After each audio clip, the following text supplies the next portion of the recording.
Qusar rayon ərazisindən axan dağ çaylarında sel və daşqınlara qarşı aparılan qabaqlayıcı tədbirlər davam edir. Bu məqsədlə Dövlət Su Ehtiyatları Agentliyinin tabeliyində olan Qusar su meliorasiya sistemlərinin istismar idarəsi texnikalarını çay məcralarına cəlb edib. Ümumiyyətlə ilin əvvəlindən etibarən çaylarda 220 min kubmetrə yaxın məcra tənzimləmə işləri aparılıb.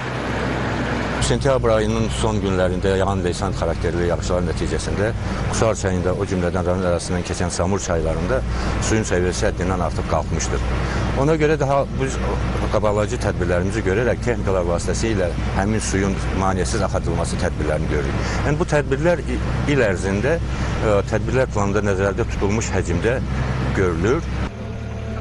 Qusar su meliorasiya sistemlərinin istismar idarəsi rayonun 30 min hektara yaxın suvarılan ərazisinə xidmət göstərir. Bu məqsədlə 3 suvarma şəbəkəsindən Qusar çayı, Samur çayı və Samur-Abşeron kanalından istifadə olunur. Əkin sahələrinin suvarılması üçün 1578 kilometr uzunluğunda kanallardan istifadə olunur. Hal-hazırda durduğumuz bu kanal uzunluğu 42 kilometr olan Yuxarı Ceyhur kanalıdır. Onun 35 kilometrliyindəyik hal-hazırda. Yəni suvarma mövsümü dayandırılıb, yəni suyular kəsilib.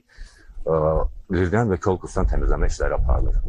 Mütəmadi olaraq bütün arxlar, bütün torpaq məcralı kanallar Lirdən Kolkusdan təmizləmə. Hal-hazırda bizim eksploatorlarımız tərəfindən deməli Yuxarı Ceyhur kanalından əlavə Qusarçay ərazisində, Balaqusar kənd ərazisində, Qızılquşlar kənd ərazisində, aşağı Tarcav Quba arxlarında, Sabir Quba arxlarında Lirdən və Kolkusdan təmizləmə işləri aparılır hal-hazırda.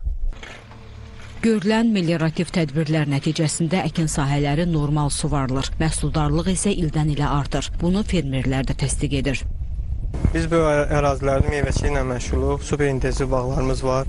Alma, şaftalı, gilas, armud bağlarımız var. Bu il bol məhsul gözləyirik. Hər ilki kimi bu da əsas suvarma ilə bağlıdır. Hər bir agrotexniki qulluğumuzu eləmişik. Əsas səbəblərdən biri də suvarmadır. Şükür Allah bu il suvarmada problem olmuyor. Suvarma mövsümünü yekunlaşdırmışıq. Bol məhsul gözləyirik. Qeyd edək ki, ərazilərin suvarılması üçün idarənin balansında olan 4 ədəd nasos stansiyasından 40 ədəd subarteziyan quyusundan içməli su məqsədi ilə istifadə olunur. Qusar su meliorasiya sistemlərinin istismar idarəsi əhalinin keyfiyyətli və dayanıqlı içməli su ilə təminatını fasiləsiz olaraq həyata keçirmək üçün 7987 əhali və 507 qeyri-əhali abonentinə içməli su, o cümlədən kanalizasiya xidməti göstərir.